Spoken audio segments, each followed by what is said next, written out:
شوخی تحریر فضا میں گھلی جاتی ہے، کشور ناہید۔ دو خبریں، ایک پریشان ہونے کے لیے اور ایک خوشی کے لیے۔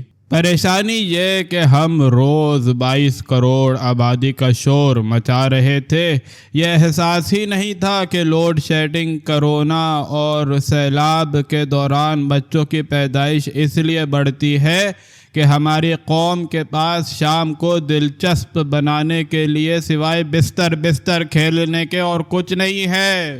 تو پھر گھر کا صحن اور گلیاں ننگے بچوں سے بھر جاتی ہیں، اور پھر ہر چند ٹکڑے کر کے ہم مدت بعد مردم شماری کروا رہے ہیں، اور 25 کروڑ کے اعداد و شمار بالکل بھی حیران کن نہیں بلکہ پریشان کرتے ہیں کہ اب تک تو ہم 2.5 کروڑ بچوں کے جاہل اور غربت میں پلنے کا ذکر کرتے تھے، اور اب 4.5 کروڑ بچوں کا نوحہ پڑھیں گے۔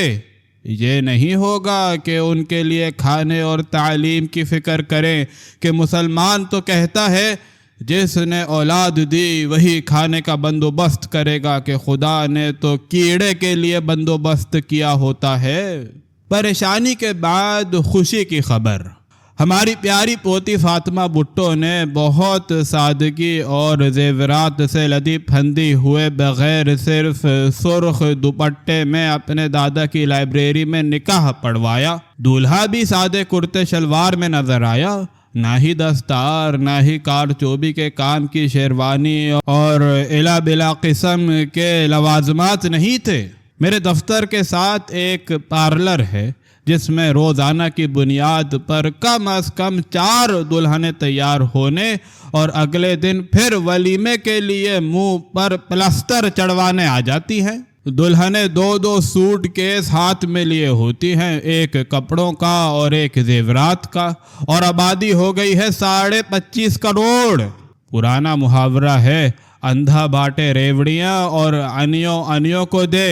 مگر سیاسی ماحول نے کچھ شعور اور آگہی دی ہے کہ جب عمران خان منی لانڈررز اور اس جیسوں کو پنجاب اسمبلی کے لیے نامزد کر رہا تھا تو اس وقت اس کی پارٹی کے لوگوں نے اتنا احتجاج کیا کہ اسے کم از کم 20 ناموں کو تبدیل کرنا پڑا۔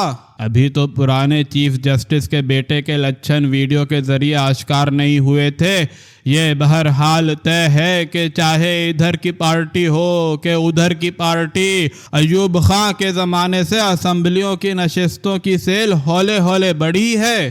جیسے ڈالر کی تاج پوشی ہوئی ہے اور روپے کی بد نصیبی اسی لیے بڑھی ہے، اور اسی لیے تمام سنجیدہ پڑھے لکھے بلکہ باہر پڑھے ہوئے نوجوان بھی تو الیکشن میں جانے سے بھاگتے اور کانوں کو ہاتھ لگاتے ہیں۔ اب تو معیشت اور سیاست کا یہ حال ہے کہ فی الوقت سوڈان میں صنعتیں لگانے والے پاکستانی واپس نہیں آنا چاہتے کہ پھر یہاں کے رہیں گے نہ وہاں کے۔ دوسرے شہر چونکہ محفوظ ہیں اس لیے خاندانوں کو وہاں بھجوا دیا ہے۔ ویسے بھی پاکستان کے بہت سے صنعت کاروں نے اپنی فیکٹریاں بھی سوڈان میں لگائی ہوئی ہیں۔ پاکستان کی طرح انڈونیشیا، برونائی اور بہت سے دیگر ممالک خود کو اسلامی ریاست کہتے ہیں، مگر وہاں سب جگہ غیر ملکی سیاح اس لیے آتے جاتے ہیں کہ وہاں ملک میں بارز ہیں۔ وہاں ڈرامہ، تھیٹر اور رقص کی محفلیں بھی ہوتی ہیں۔ ہر طرح کے سیاح آتے ہیں اور لطف لیتے ہیں۔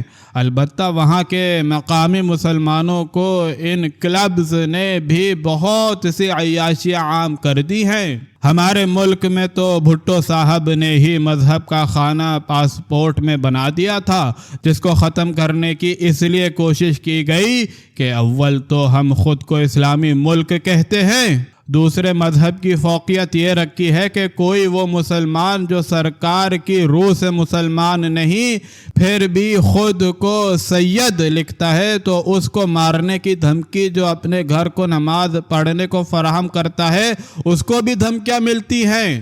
یہ باتیں مجھے یاد آئی ہیں کہ میں نے اپنے دوست بڑے سرکاری مگر ریٹائرڈ افسر اور بہترین لکھاری طارق محمود کی خود نوشت دام خیال پڑھی ہے۔ اس کی بہت سی نثر اور بیان کی خوبیوں کے علاوہ ایک اہم بات یہ ہے کہ ہر نوکری اور ہر علاقے کے بارے میں اور لوگوں کی عام زندگی کو ہر روز نہیں تو شاید ہر دوسرے روز اپنی ڈائری میں لکھتا جاتا تھا۔ ہم بہت سے لکھنے والے اپنی پرانی یادوں کی تفصیل ایسے نہیں بیان کرتے جیسے طارق نے پاکستان اور مشرقی پاکستان کے ہر ضلع، ہر گاؤں اور قصبے جس میں اس کی پوسٹنگ ہوئی، یا چترال جیسے علاقوں جہاں سڑکوں کی بدحالی کے باعث غیر ملکی اور مقامی سیاح رخ نہیں کرتے، وہ تو شمالی علاقہ جات سے بلوچستان، بنگلہ دیش اور دنیا بھر کے تمام ممالک میں عوام کی زندگی کے روزمرہ کو بیان کرتے ہوئے کہیں بیچارے یا رحم کا لفظ نہیں استعمال کرتے۔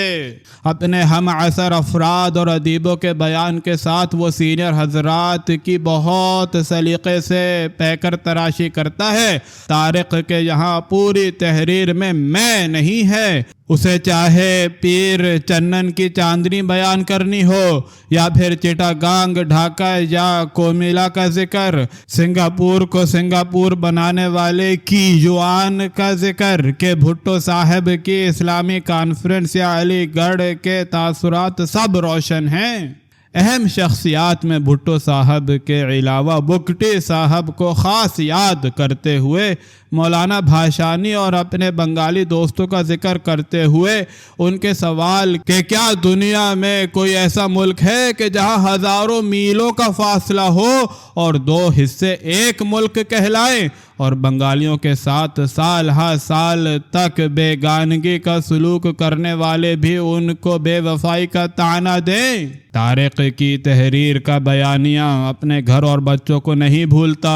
پوری کتاب پڑھ کے آپ کو ملک اور عوام پر بیتی اس میں کہیں حقائق سے ماورا کوئی لفظی آرائش نظر نہیں آتی۔ اپنے پہ پچھتاوا ہوتا ہے کہ اتنی زندگی کے نشیب و فراز کو روزانہ ڈائری میں نوٹ کیوں نہیں کیا۔